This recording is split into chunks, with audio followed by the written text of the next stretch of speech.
میں یتیم خانے میں ایک چھوٹی بچی کو کھانا دینے گئی تو اس بچی نے مجھے روتے ہوئے کہا کہ مجھے یہاں سے نکال لو ورنہ وہ مجھے بھی مار دیں گے۔ میں نے حیرت سے اس سے پوچھا کہ کون مار دے گا؟ تو اس نے ایک بند کمرے کی طرف اشارہ کیا۔ میں نے چپکے سے اس کمرے کے دروازے کے سراغ سے اندر دیکھا تو میرے پیروں تلے سے زمین کھسک گئی، کیونکہ اندر یتیم خانے کا مالک اور ایک انجان آدمی آپس میں پیسوں سے بھرا بیگ لیے عجیب باتیں کر رہے تھے، اور وہ انجان آدمی کوئی اور نہیں بلکہ شام کے سائے اس قدر گہرے اور بوجھل ہو رہے تھے کہ یتیم خانے کی بوسیدہ دیواریں بھی خوف کے سائے پھیلانے لگی تھیں۔ آسمان پر چھائے ہوئے کالے بادلوں نے سورج کی آخری رمق کو بھی نگل لیا تھا، جس کی وجہ سے عمارت کے ہر کونے میں ایک عجیب سی دہشت ناچ رہی تھی۔ میں جب اس پرانی عمارت کے بڑے اور زنگ آلود لوہے کے گیٹ سے اندر داخل ہوئی تو مجھے ایسا لگا جیسے میں کسی دوسری ہی دنیا میں آ گئی ہوں، جہاں ہوا ٹھہر گئی تھی اور زندگی کی رمق کہیں کھو گئی تھی۔ میرے ہاتھ میں پکڑے کھانے کے تھیلے کا وزن مجھے آج غیر معمولی طور پر زیادہ محسوس ہو رہا تھا، کیونکہ میرے دل پر ایک انجانا بوجھ سوار تھا۔ میں اکثر یہاں ان معصوم بچوں کے چہروں پر مسکراہٹ لانے کے لیے آتی تھی جو دنیا کی بے حسی کا شکار ہو کر یہاں پناہ لینے پر مجبور تھے، لیکن آج یہاں کی فضا میں ایک ایسی خاموشی تھی جو کانوں کے پردے پھاڑ رہی تھی۔ برآمدے میں لگی پرانی لائٹیں بار بار ٹمٹما رہی تھیں، جیسے وہ بھی کسی آنے والی مصیبت کا پتہ دے رہی ہوں۔ میں نے اپنے قدموں کی چاپ کو سنبھالا اور آگے بڑھی تو دیکھا کہ صحن کے ایک تاریک گوشے میں وہ چھوٹی سی بچی بیٹھی تھی، جس کے چہرے پر ہمیشہ ایک معصوم سی رونق ہوتی تھی، مگر آج اس کا چہرہ زرد پڑ چکا تھا اور اس کی آنکھوں میں وحشت کا وہ طوفان تھا جسے دیکھ کر میرا کلیجہ منہ کو آنے لگا۔ میں جو ہی اس کے پاس پہنچی، اس نے بجلی کی سی تیزی سے میرا دامن تھام لیا اور اس کی گرفت اتنی مضبوط تھی کہ مجھے اپنی سانسیں رکتی ہوئی محسوس ہوئیں۔ اس کے ننھے ہاتھ برف کی طرح ٹھنڈے تھے اور وہ بری طرح کانپ رہی تھی۔ اس نے اپنی لرزتی ہوئی آواز میں مجھ سے کہا کہ باجی مجھے یہاں سے لے جائیں ورنہ وہ مجھے بھی ختم کر دیں گے۔ اس کی اس بات نے میرے پورے بدن میں ایک سنسنی دوڑا دی۔ میں نے اسے تسلی دینے کے لیے اس کے چھوٹے سے سر پر ہاتھ رکھا اور اسے اپنے قریب کر کے پوچھا کہ میری جان، تمہیں کون مارے گا اور تم ایسی باتیں کیوں کر رہی ہو؟ یہاں تو سب تمہارا خیال رکھتے ہیں۔ لیکن اس نے جواب دینے کی بجائے اپنی انگلی اس دور والے کمرے کی طرف اٹھا دی جو ہمیشہ سے پر اسرار رہا تھا اور جہاں کسی کو بھی جانے کی اجازت نہیں تھی۔ اس بچی کی آنکھوں میں چھپا ہوا وہ خوف کوئی معمولی ڈر نہیں تھا، بلکہ وہ ایک ایسی ہولناک حقیقت کا عکس تھا جس کا تصور بھی ایک عام انسان کے لیے ممکن نہیں تھا۔ میں نے اس کی ہمت بندھائی اور اسے ایک طرف چھپ جانے کو کہا اور خود اس بند کمرے کی طرف بڑھنے لگی۔ میرے ہر قدم کے ساتھ میرا دل کسی بھاری ہتھوڑے کی طرح میرے سینے کی دیواروں سے ٹکرا رہا تھا۔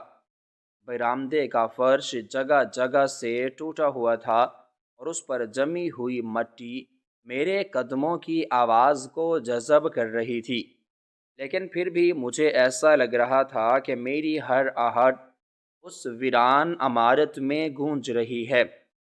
جب میں اس لکڑی کے بھاری دروازے کے قریب پہنچی تو مجھے اندر سے کچھ سرگوشیاں سنائی دیں۔ دروازہ اتنا پرانا تھا کہ اس کی لکڑی میں جگہ جگہ دراڑیں پڑ چکی تھیں اور اس کی تالی والی جگہ پر ایک باریک سا سراغ تھا جہاں سے اندر کا منظر دیکھا جا سکتا تھا۔ میں نے دیوار کا سہارا لیا تاکہ میں گر نہ جاؤں اور اپنی آنکھ اس سراغ سے لگا دی۔ اندر کا منظر ایسا تھا کہ میں اسے بیان کرنے کے لیے الفاظ نہیں ڈھونڈ پا رہی تھی۔ کمرے کے بیچوں بیچ ایک لکڑی کی پرانی میز پڑی تھی، جس پر ایک مدھم اور پیلے رنگ کا بلب لٹک رہا تھا، جو بار بار بجھ رہا تھا اور جل رہا تھا۔ اس روشنی میں یتیم خانے کا وہ مالک بیٹھا تھا جو باہر کی دنیا میں خود کو بہت بڑا پارسا اور یتیموں کا ولی وارث کہلواتا تھا۔ اس کے چہرے پر اس وقت وہ رحم دلی نہیں تھی جو وہ دنیا کو دکھاتا تھا، بلکہ وہاں ایک ایسی شیطانی مسکراہٹ تھی جسے دیکھ کر خون جم جائے۔ اس کے سامنے ایک اجنبی شخص بیٹھا تھا جس کی شخصیت انتہائی پر اسرار تھی۔ اس نے ایک کالا کوٹ پہنا ہوا تھا اور اس کی پیٹھ میری طرف تھی۔ وہ اجنبی اپنے ساتھ لائے ہوئے ایک بڑے سے بیگ کو کھولے ہوئے تھا، جس میں سے وہ نوٹوں کی گٹھیاں نکال کر میز پر ایسے سجا رہا تھا جیسے وہ کسی عام چیز کی قیمت ادا کر رہا ہو۔ ان کے درمیان ہونے والی گفتگو کا ہر جملہ میرے لیے کسی دھماکے سے کم نہیں تھا۔ وہ مالک کہہ رہا تھا کہ تم فکر مت کرو، اس بار میں نے ایسے بچوں کا انتخاب کیا ہے جن کا اس دنیا میں پوچھنے والا کوئی نہیں ہے، اور ان کی کاغذی کارروائی بھی اس طرح مکمل کی ہے کہ کسی کو شک کا ایک موقع بھی نہیں ملے گا۔ وہ اجنبی شخص بہت اطمینان سے نوٹ گن رہا تھا اور اس کے ہاتھ کی ہر حرکت میں ایک وحشت تھی۔ اس نے میز پر موجود کچھ فائلوں کو الٹ پلٹ کر دیکھا اور پھر ایک ایسی آواز میں بات کی جو بہت کرخت اور سرد تھی۔ اس نے کہا کہ مجھے مال بالکل تندرست چاہیے، کیونکہ میرے گاہک بہت زیادہ حساس ہیں اور وہ ایک ایک چیز کی پوری قیمت دیتے ہیں۔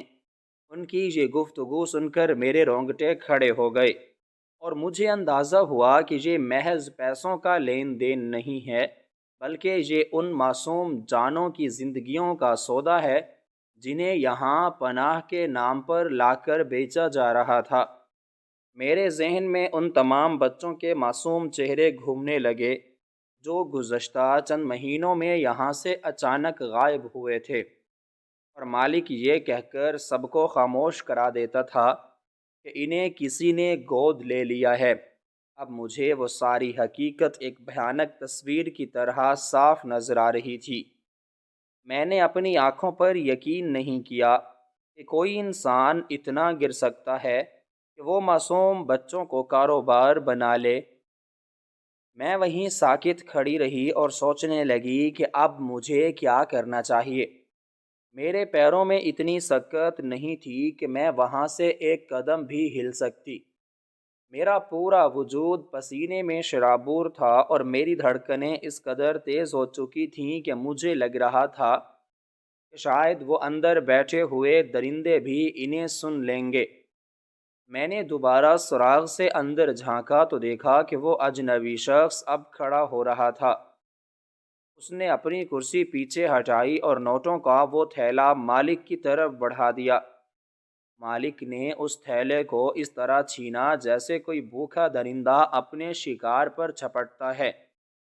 اس لمحے اس اجنبی نے اپنا رخ بدلا اور جیسے ہی وہ مڑا اور اس کی نظریں کمرے کے دروازے کی طرف پڑیں تو میرے پیروں تلے سے واقعی زمین نکل گئی۔ میرا دم گھٹنے لگا اور میرے سر میں ایک زوردار ٹھیس اٹھی، کیونکہ وہ چہرہ کوئی ایسا چہرہ نہیں تھا جسے میں نہ جانتی ہوں۔ وہ تو شہر کی وہ ہستی تھی جس کا نام اور احترام سے لیا جاتا تھا۔ وہ شخص جو بڑی تقریبات میں انسانی حقوق اور بچوں کے تحفظ پر گھنٹوں تقریریں کرتا تھا، اب اس اندھیرے کمرے میں ایک گندا دھندا کر رہا تھا۔ اس کے چہرے کی وہ معصومیت اور شرافت اب ایک خونخوار درندے کی شکل اختیار کر چکی تھی۔ میں نے کبھی سوچا بھی نہیں تھا کہ شرافت کے اس لبادے کے پیچھے اتنا بڑا مجرم چھپا بیٹھا ہے۔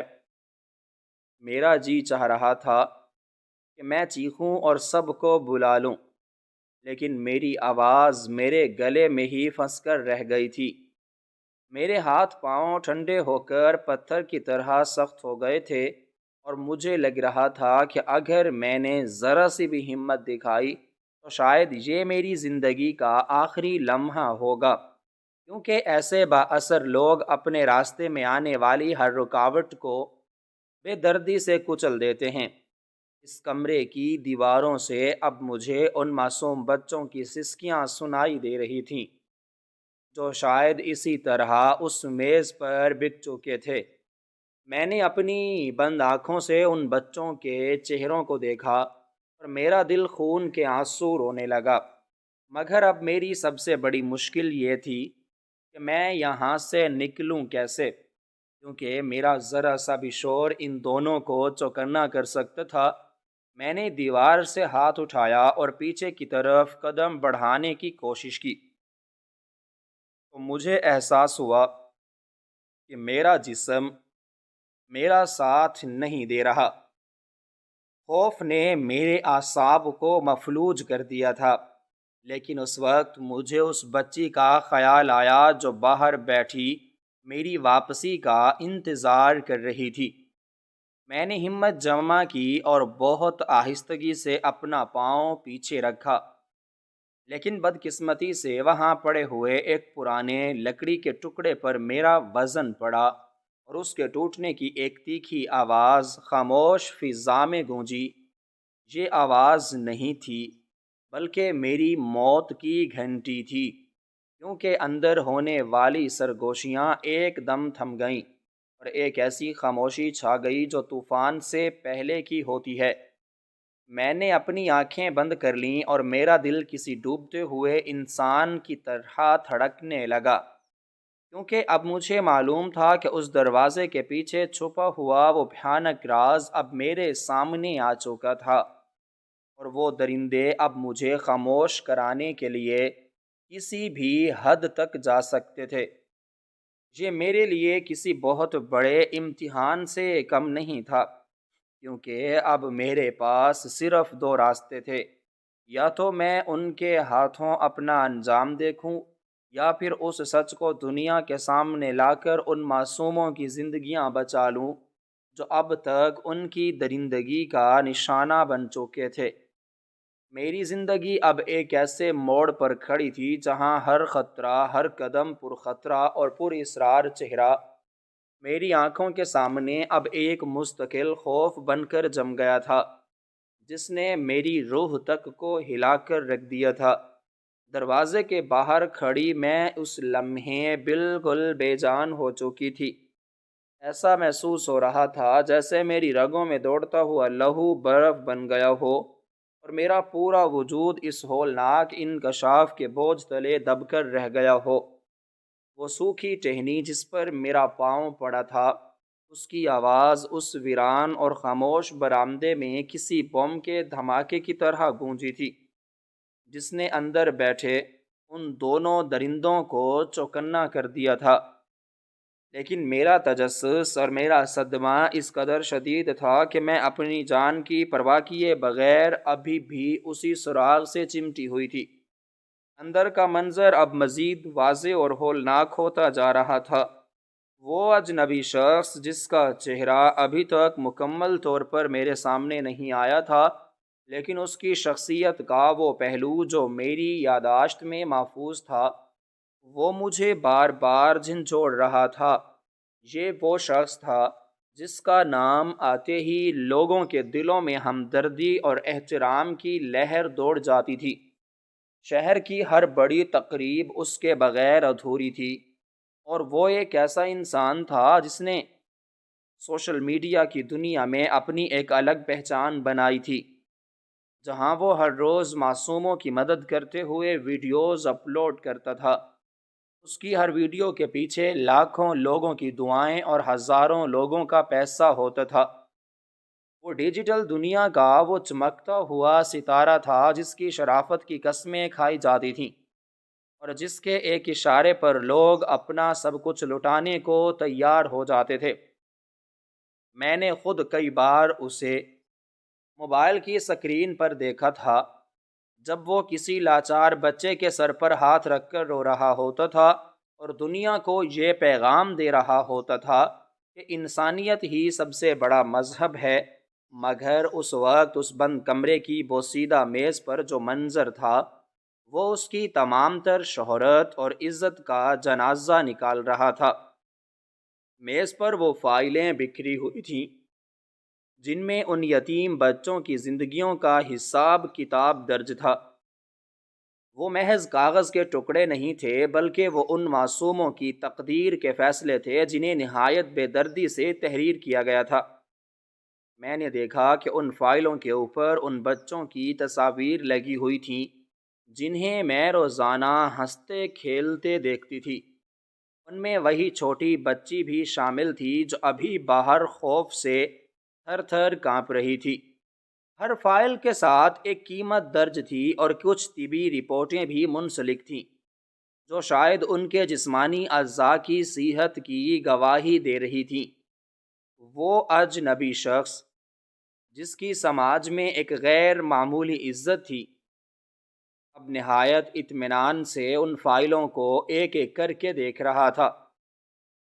اس کے مہنگے لباس اور اس کے ہاتھ میں موجود جدید ترین موبائل فون اس کی اس دنیا سے بالکل مطابقت نہیں رکھتے تھے جہاں وہ اس وقت موجود تھا۔ اس کے ہاتھ نہایت صفائی سے ان فائلوں کو پلٹ رہے تھے اور وہ مالک کی ہر بات پر اس طرح سر ہلا رہا تھا جیسے کوئی تاجر کسی منڈی میں مال کا سودا کرتا ہے۔ وہ مالک جو باہر کی دنیا میں اپنے آپ کو ان بچوں کا باپ کہتا تھا، اب اس اجنبی کے سامنے ایک نیچ اور گھٹیا دلال بن کر کھڑا تھا۔ اس کے چہرے پر موجود لالچ کی چمک اس مدھم روشنی میں مزید بھیانک لگ رہی تھی۔ وہ بار بار اپنے ہاتھ مل رہا تھا اور اس اجنبی کو یقین دلا رہا تھا کہ یہ کیب پچھلی بار سے بھی بہتر ہے اور ان بچوں کا کوئی وارث نہیں ہے جو کبھی ان کی تلاش میں آئے گا۔ وہ اجنبی شخص جس نے معاشرے میں اپنی ایک ایسی ساکھ بنائی تھی کہ کوئی اس پر انگلی اٹھانے کی ہمت نہیں کر سکتا تھا، اب اس سیاہ دھندے کا اصل سرغنہ نظر آ رہا تھا۔ اس کی وہ ویڈیو والی مسکراہٹ اب ایک شیطانی ہنسی میں بدل چکی تھی۔ وہ اپنی کرسی پر پیچھے کی طرف جھکا اور اس نے میز پر موجود نوٹوں کے اس تھیلے میں سے ایک بڑے لفافے کو اپنی طرف کھینچا جو پیسوں سے اتنا بھرا ہوا تھا کہ اس کے کنارے پھٹنے کے قریب تھے۔ اس لفافے کو پکڑتے ہوئے اس کے چہرے پر جو فاتحانہ تاثرات تھے وہ کسی بھی حساس انسان کا دل چیرنے کے لیے کافی تھے۔ مجھے یاد آ رہا تھا کہ کس طرح اس شخص نے پچھلے مہینے ایک بڑی مہم چلائی تھی جس کا مقصد ان یتیم خانوں کی حالت زار کو بہتر بنانا تھا، اور اس مہم کے ذریعے اس نے کروڑوں روپے اکٹھے کیے تھے، لیکن حقیقت یہ تھی کہ وہ پیسہ ان بچوں کی بہتری کے لیے نہیں بلکہ ان کی زندگیاں خریدنے کے لیے استعمال ہو رہا تھا۔ وہ شخص جو کیمرے کے سامنے معصومیت کا لبادہ اوڑھ کر لوگوں کے جذبات سے کھیلتا تھا، وہ در حقیقت ان معصوموں کی بوٹیاں نوچنے والا ایک شکاری تھا۔ میز پر بکھری ہوئی فائلوں میں بچوں کی وہ ہنستی مسکراتی تصویریں اب مجھے ایک ہولناک انجام کی نشاندہی کرتی ہوئی محسوس ہو رہی تھیں۔ میرا جی چاہ رہا تھا کہ میں اس دروازے کو توڑ کر اندر داخل ہو جاؤں اور ان دونوں کے چہروں سے وہ نقاب کھینچ لوں جو انہوں نے پہن رکھے تھے، مگر میری بے بسی کی انتہا یہ تھی کہ میں ایک لفظ بھی بولنے کی سکت نہیں رکھتی تھی۔ وہ شخص اب نہایت آرام سے ان نوٹوں کو گننے لگا تھا اور اس کے نوٹ گننے کی وہ مخصوص آواز مجھے اپنے سینے پر کسی خنجر کی طرح چبھتی ہوئی محسوس ہو رہی تھی۔ ہر نوٹ کی کھنک کے پیچھے کسی معصوم کا آنسو اور کسی کی برباد ہوتی ہوئی زندگی تھی۔ کمرے میں پھیلی ہوئی وہ پرانی اور سڑی ہوئی بو اب مزید ناقابل برداشت ہوتی جا رہی تھی، جیسے وہاں انسانیت کی تذلیل ہو رہی ہو۔ وہ اجنبی جس کا اثر و رسوخ اتنا تھا کہ وہ کسی بھی قانون کو خرید سکتا تھا اور کسی بھی آواز کو دبا سکتا تھا، اب اس چھوٹی سی کوٹڑی میں اپنی اصلیت کے ساتھ موجود تھا۔ اس نے اپنی جیب سے ایک قلم نکالا اور ان فائلوں پر کچھ اس طرح دستخط کیے جیسے وہ کسی کی زندگی اور موت کا پروانہ لکھ رہا ہو۔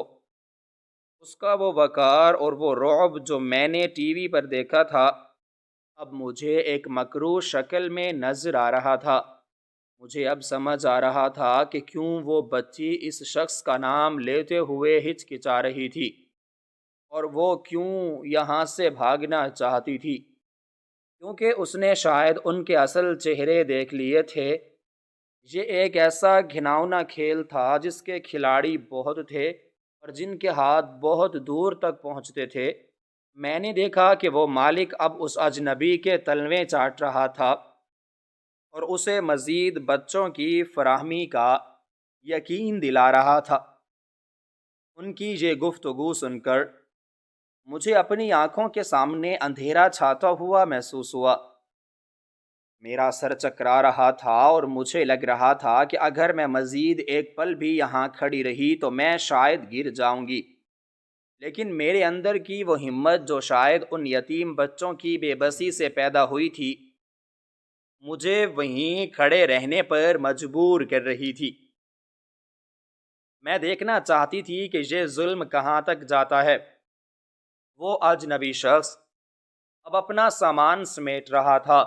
اس نے وہ تمام فائلیں اپنے بیگ میں ڈالیں اور پھر اس نوٹوں کے لفافے کو اپنے کوٹ کی اندرونی جیب میں نہایت حفاظت سے چھپا لیا۔ یہ نوٹ اس کے لیے شاید محض ایک کاغذ کے ٹکڑے تھے، لیکن میرے لیے یہ ان بچوں کے خون کی قیمت تھی۔ اس کی آنکھوں میں اس وقت جو سرد مہری تھی وہ یہ بتا رہی تھی کہ اسے کسی کے دکھ یا تکلیف سے کوئی غرض نہیں ہے۔ اسے صرف اپنے اس کاروبار سے مطلب تھا جو وہ اس شرافت کے پردے میں چلا رہا تھا۔ وہ شخص جو لاکھوں لوگوں کا آئیڈیل تھا اب میری نظر میں دنیا کا سب سے حقیر انسان بن چکا تھا۔ میں نے سوچا کہ اس کے پیچھے کتنی بڑی طاقت ہوگی جو اسے یہ سب کرنے کی اجازت دیتی ہے، اور کس طرح اس نے پورے نظام کو اپنی مٹھی میں کر رکھا ہے۔ کمرے کے اندر کا وہ ماحول اب مزید دم گھونٹنے والا ہوتا جا رہا تھا۔ وہ بلب اب تیزی سے ٹمٹمانے لگا تھا جیسے وہ بھی اس ظلم کی گواہی دینے سے قاصر ہو۔ اس اجنبی نے ایک بار پھر کمرے کا جائزہ لیا اور اپنے کپڑوں کو درست کیا تاکہ جب وہ باہر نکلے تو وہی پروقار انسان نظر آئے جسے دنیا جانتی تھی۔ اس کے اس عمل نے مجھے یہ باور کرایا کہ دنیا میں برائی کتنی خوبصورت شکل اختیار کر کے ہمارے درمیان رہتی ہے اور ہم اسے پہچاننے میں کتنی بڑی غلطی کر دیتے ہیں۔ میں نے اپنے ہانپتے ہوئے ہاتھوں کو اپنی گود میں چھپایا اور دیوار کے ساتھ بالکل لگ کر کھڑی ہو گئی تاکہ اگر وہ باہر نکلیں تو مجھے دیکھ نہ سکیں۔ لیکن میرا ذہن ابھی بھی ان فائلوں اور ان نوٹوں کے گرد گھوم رہا تھا جو معصومیت کے قتل کا سودا بن چکے تھے۔ میرے دل میں ایک آگ سی بھڑک رہی تھی اور میں نے یہ عہد کیا کہ چاہے کچھ بھی ہو جائے میں اس شخص کی اس اصلیت کو دنیا کے سامنے لا کر رہوں گی، چاہے اس کے لیے مجھے اپنی جان کی بازی ہی کیوں نہ لگانی پڑے۔ کیونکہ اگر آج میں خاموش رہی تو شاید آنے والے کل میں کوئی اور بچہ اس درندگی کا شکار ہو جائے گا اور میں خود کو کبھی معاف نہیں کر پاؤں گی۔ وہ درندہ اب دروازے کی طرف بڑھ رہا تھا اور اس کے قدموں کی آہٹ میرے دل کی دھڑکنوں کے ساتھ مل کر ایک ہولناک موسیقی پیدا کر رہی تھی۔ ہر قدم جو وہ اٹھاتا تھا وہ مجھے ایک نئی آزمائش کی طرف لے جا رہا تھا، اور مجھے معلوم تھا کہ اب میری زندگی میں وہ پہلے جیسی سکون کی لہر کبھی واپس نہیں آئے گی، کیونکہ میں نے وہ دیکھ لیا تھا جو دیکھنے کی تاب شاید کوئی عام انسان نہیں رکھتا تھا، جہاں شرافت کا جنازہ نکل چکا تھا اور درندگی اپنے پورے جاہو جلال کے ساتھ میرے سامنے کھڑی تھی۔ میں نے اپنی سانسیں بالکل روک لیں تاکہ میری موجودگی کا کوئی شائبہ بھی نہ ہو۔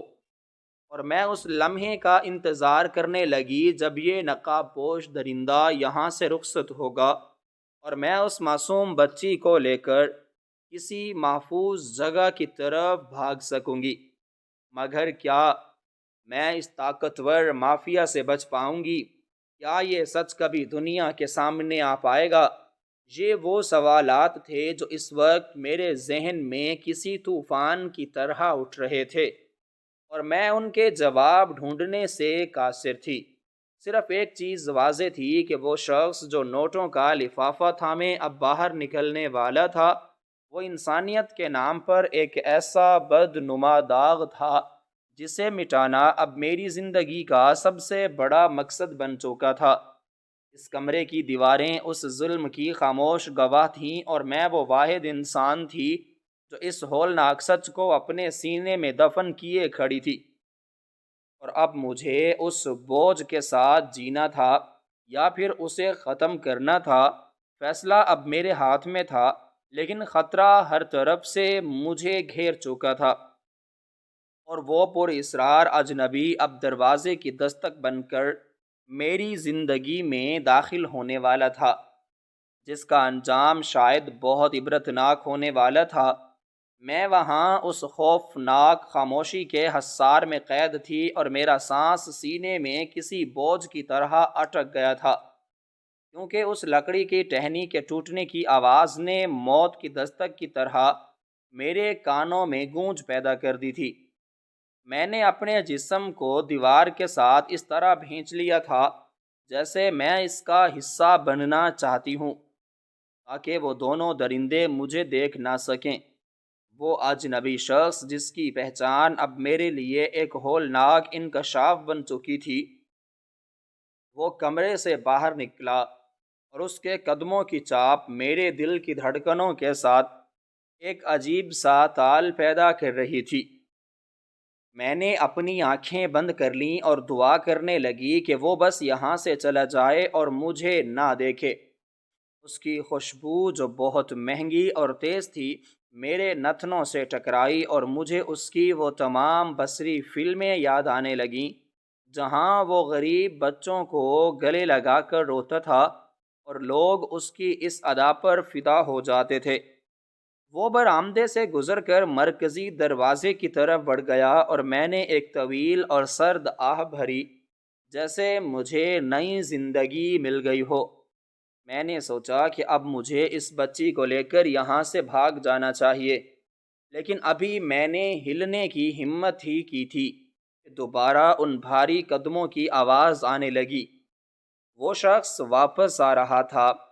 میرا دل ایک بار پھر زور سے دھڑکا، اور میں وہیں دوبارہ ساکت ہو گئی۔ وہ با اثر شخصیت دوبارہ یتیم خانے کے مالک کے کمرے میں داخل ہوئی، اور اس کی آواز میں اب پہلے سے زیادہ غصہ اور تیزی تھی۔ اس نے مالک سے کہا کہ تم کتنے بدتمیز اور لاپرواہ ہو۔ میں اپنا وہ خاص دستاویزی بستہ میز پر ہی بھول گیا تھا جس میں ان تمام بچوں کی پرانی تصویریں اور وہ تمام ثبوت موجود تھے جو اگر کسی کے ہاتھ لگ گئے تو ہم دونوں کا انجام بہت برا ہوگا۔ مالک نے فوراً معذرت خواہانہ انداز میں کہا کہ جناب، میں معافی چاہتا ہوں، میں تو ان نوٹوں کو سنبھالنے میں مصروف ہو گیا تھا۔ آپ کا وہ بستہ وہیں میز کے نیچے رکھا ہے۔ وہ شخص دوبارہ کرسی پر بیٹھا، اور اب ان کے درمیان جو گفتگو شروع ہوئی اس نے میرے قدموں تلے سے زمین ہی نکال دی۔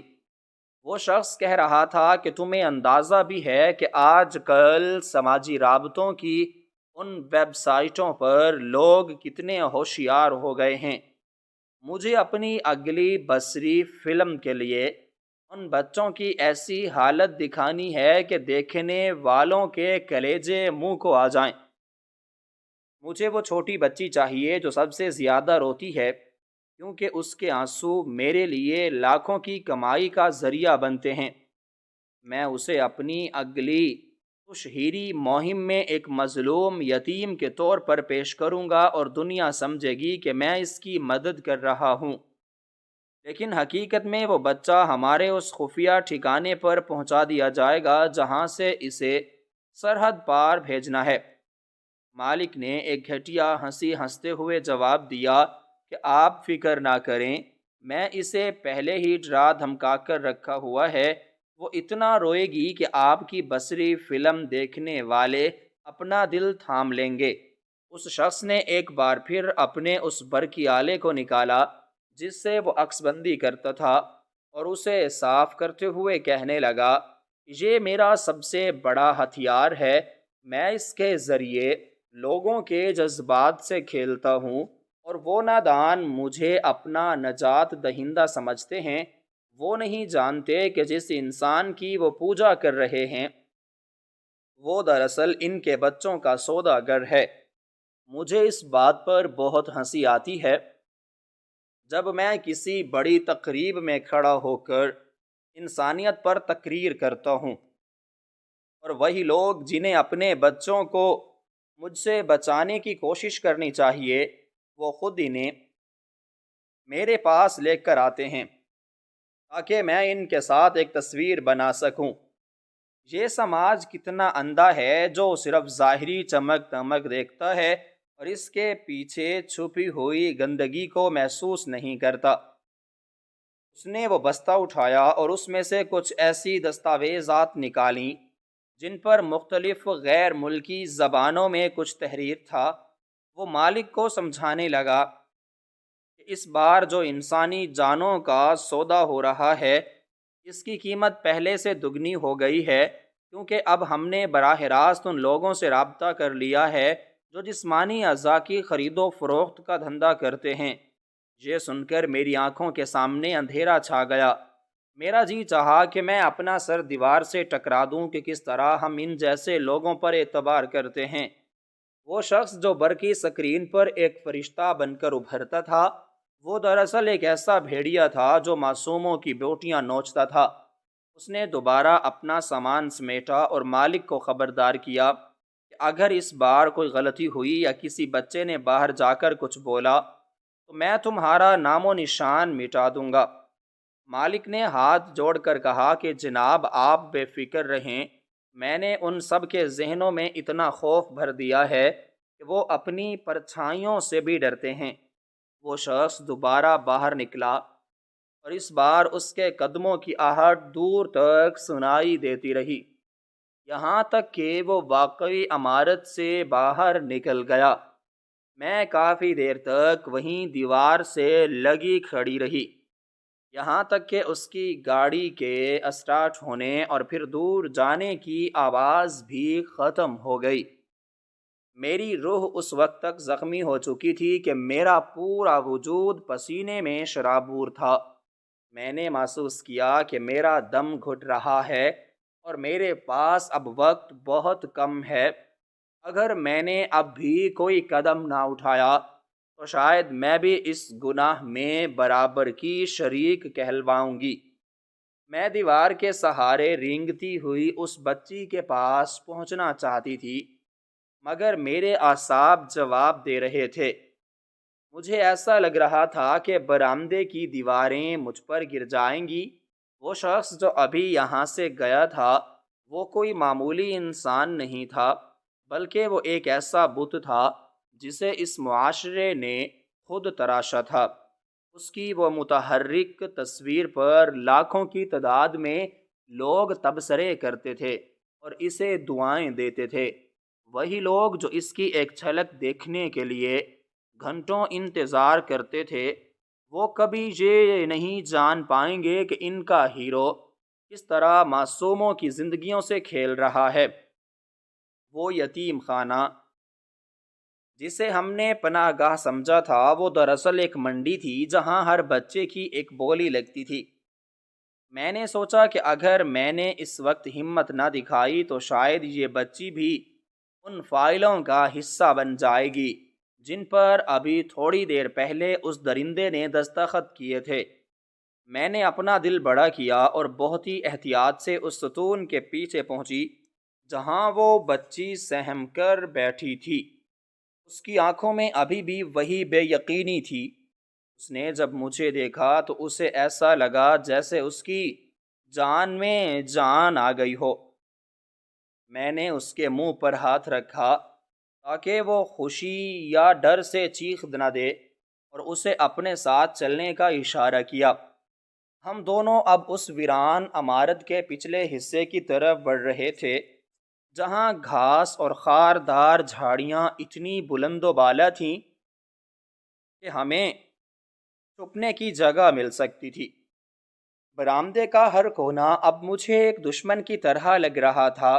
ہر پرانی چیز میں سے مجھے اس مالک اور اس اجنبی کی آوازیں سنائی دے رہی تھیں، جیسے وہ ابھی ہمیں پکڑ لیں گے۔ اس عمارت کی بوسیدہ چھتوں سے ٹپکتا ہوا پانی ایسا لگ رہا تھا جیسے وہ معصوموں کے آنسو ہوں جو برسوں سے یہاں بہہ رہے تھے۔ میں نے بچی کو اپنے ساتھ چمٹا لیا اور ہم ان خاردار جھاڑیوں میں سے گزرنے لگے، جنہوں نے میرے کپڑے پھاڑ دیے اور میرے جسم پر خراشیں ڈال دیں، لیکن مجھے اس تکلیف کا احساس تک نہیں تھا۔ میرا واحد مقصد اس معصوم کو اس جہنم سے دور لے جانا تھا۔ سڑک پر پہنچ کر جب میں نے پیچھے مڑ کر اس یتیم خانے کی طرف دیکھا تو مجھے ایسا لگا جیسے وہ کوئی عمارت نہیں بلکہ ایک بہت بڑا اژدہا ہے جو معصوم کلیوں کو نگل رہا ہے۔ وہاں موجود ہر در و دیوار پر ان بچوں کی آہیں نقش تھیں جنہیں یہاں پناہ کے نام پر لا کر نیلام کر دیا گیا تھا۔ میں نے سوچا کہ یہ جدید دور کا کتنا بڑا المیہ ہے کہ ہم شرافت کا معیار صرف اس بات کو سمجھتے ہیں کہ کون کتنا مشہور ہے یا کون کتنی بڑی بڑی باتیں کرتا ہے۔ ہم نے نیکی کو صرف دکھاوے تک محدود کر دیا ہے، اور یہی وہ کمزوری ہے جس کا فائدہ اس جیسے درندے اٹھاتے ہیں۔ وہ شخص جو برقی سکرین پر یتیموں کا مسیحا بن کر سامنے آتا تھا، اس نے در حقیقت انسانیت کا قتل کیا تھا۔ اس کا وہ بستہ جو وہ بھول گیا تھا، وہ دراصل ان گنت جرائم کی داستان تھی جسے وہ دنیا سے چھپا کر رکھنا چاہتا تھا۔ اس رات کے سناٹے میں مجھے یہ احساس ہوا کہ سچی نیکی وہ نہیں جو عکس بندی کے آلات کی روشنی میں کی جائے، بلکہ سچی نیکی وہ ہے جو تنہائی میں خالق کی رضا کے لیے کی جائے۔ ہمیں اپنے معاشرے کے ان ناصوروں کو پہچاننا ہوگا جو نیکی کا لبادہ اوڑھ کر معصوموں کا شکار کرتے ہیں۔ وہ شخص جس نے اپنے اثر و رسوخ سے سب کی زبانیں بند کر رکھی تھیں، اب میرے لیے ایک ایسا مجرم تھا جسے بے نقاب کرنا میرا فرض بن چکا تھا۔ میں نے اس بچی کو ایک محفوظ مقام پر پہنچایا اور اس سے وعدہ کیا کہ اب کوئی اسے نہیں مارے گا۔ اس کی آنکھوں میں جو اطمینان کی لہر دوڑی وہ میرے لیے کائنات کی تمام تر دولت سے بڑھ کر تھی۔ لیکن میرا کام ابھی ختم نہیں ہوا تھا۔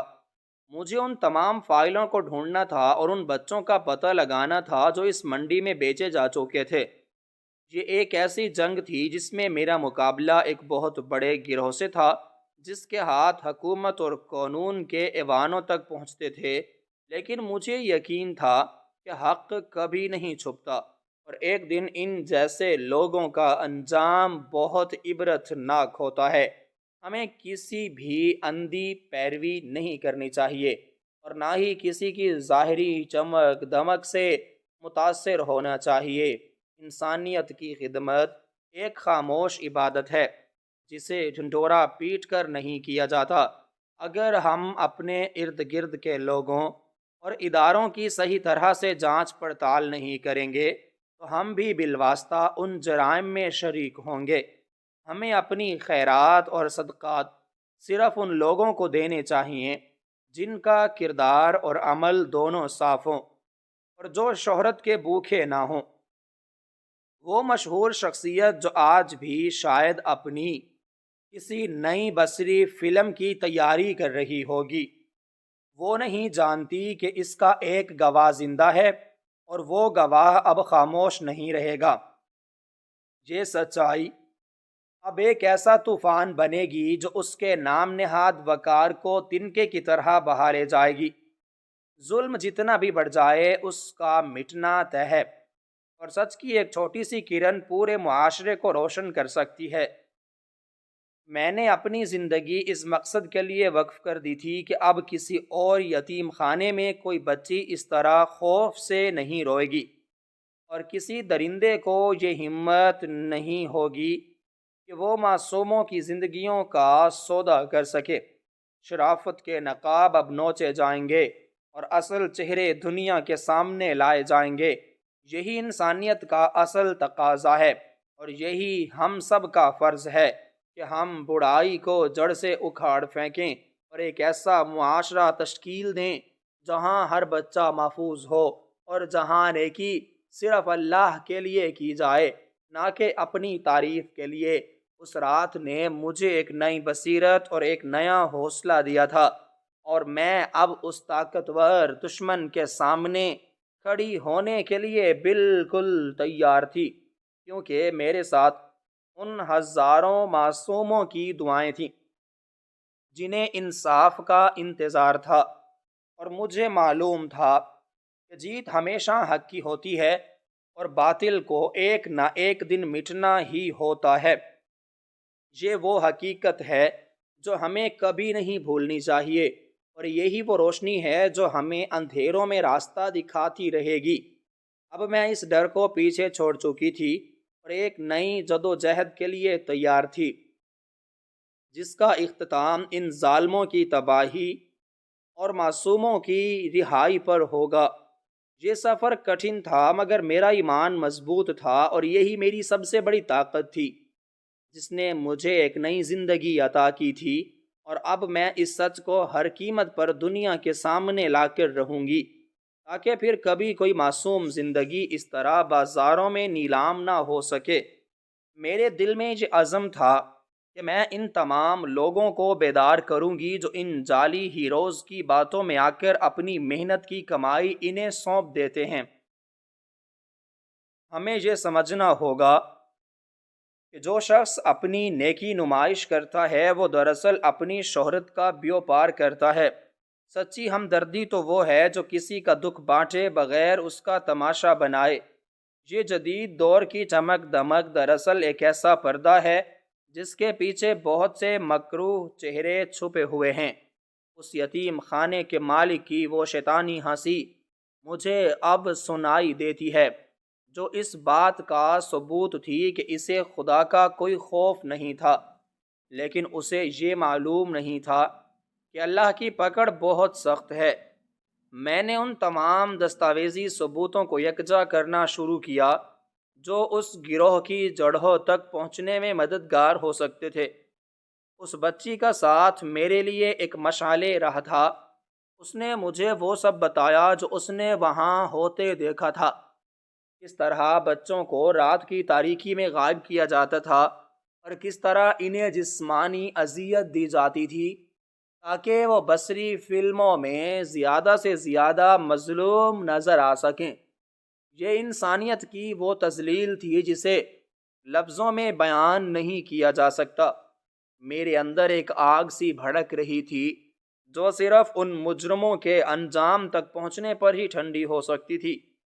میں نے اس شہر کے ان تمام ایماندار لوگوں سے رابطہ کیا جو اب بھی انسانیت پر یقین رکھتے تھے، اور آہستہ آہستہ ایک ایسی تحریک کی بنیاد رکھی جس کا مقصد ان جیسے تمام اداروں کا احتساب کرنا تھا۔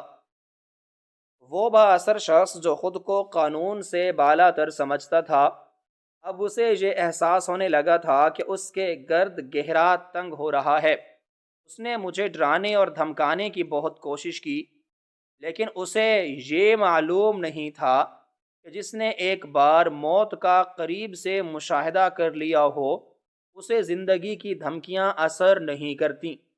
سچائی کا یہ راستہ کتنا ہی طویل کیوں نہ ہو، اس کی منزل ہمیشہ خوبصورت ہوتی ہے۔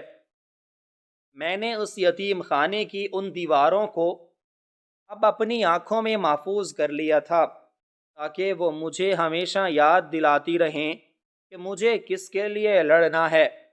وہ معصوم جانیں جو اب بھی وہاں قید تھیں، ان کی آزادی میرا خواب تھا، اور اس خواب کی تعبیر کے لیے میں نے اپنی ہر آسائش کو قربان کر دیا تھا۔ معاشرے میں بیداری کی یہ لہر اب پھیل رہی تھی، اور لوگ اب نام نہاد ہیروز سے سوال کرنے لگے تھے کہ ان کے پاس یہ دولت کہاں سے آئی، اور ان کی یہ مہمات کا اصل فائدہ کسے پہنچا۔ یہ وہ سوالات تھے جن کا جواب ان درندوں کے پاس نہیں تھا۔ جھوٹ کے پاؤں نہیں ہوتے، اور وہ زیادہ دیر تک کھڑا نہیں رہ سکتا۔ ایک فرد بھی اگر چاہے تو پورے نظام کے خلاف کھڑا ہو سکتا ہے، بشرط یہ کہ وہ سچ کے ساتھ ہو۔ ہمیں کبھی یہ نہیں سوچنا چاہیے کہ ہم اکیلے کیا کر سکتے ہیں، کیونکہ قطرہ قطرہ ہی دریا بنتا ہے، اور ایک چھوٹی سی آواز بھی اگر حق کی ہو تو وہ پورے ایوانوں کو ہلا کر راکھ کر دیتی ہے۔ آج میں جب اس بچی کو ہنستے ہوئے دیکھتی ہوں تو مجھے اپنی تمام تکلیفیں بھول جاتی ہیں۔ اس کی مسکراہٹ ہی میرا اصل انعام ہے، اور یہی وہ جیت ہے جس کے لیے میں نے سب کچھ داؤ پر لگایا تھا۔ یہ کہانی ہر اس شخص کے لیے ایک پیغام ہے جو ظلم کو دیکھ کر خاموش ہو جاتا ہے۔ یاد رکھیں کہ آپ کی خاموشی ظالم کا سب سے بڑا ہتھیار ہے۔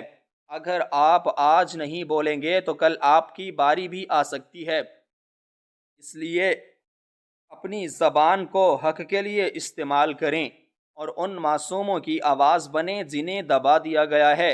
یہ معاشرہ تبھی بدلے گا جب ہم سب مل کر برائی کے خلاف اٹھ کھڑے ہوں گے، اور ان جیسے بہروپیوں کو ان کے اصل ٹھکانے تک پہنچائیں گے۔ شرافت کا لبادہ اوڑھ کر انسانیت کا خون کر دینے والے کسی رعایت کے مستحق نہیں ہیں، اور ان کا عبرت ناک انجام ہی دوسروں کے لیے ایک سبق ہوگا۔ میری یہ جنگ جاری ہے، اور یہ تب تک ختم نہیں ہوگی جب تک آخری بچہ محفوظ نہیں ہو جاتا، اور آخری درندہ اپنے انجام کو نہیں پہنچ جاتا۔ ہمیں اپنے کل کو بچانے کے لیے آج لڑنا ہوگا، اور اس سچائی کو عام کرنا ہوگا کہ نیکی دکھاوے کی محتاج نہیں ہوتی، اور جو دکھاوا کرے وہ نیکی نہیں بلکہ ایک گھناؤنا کاروبار ہے۔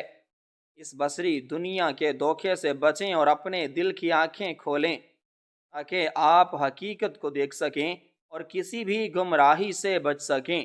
یہی اس زندگی کا اصل فلسفہ ہے، اور یہی کامیابی کا راستہ ہے جو ہمیں اللہ کی رضا اور انسانیت کی خدمت کی طرف لے جاتا ہے۔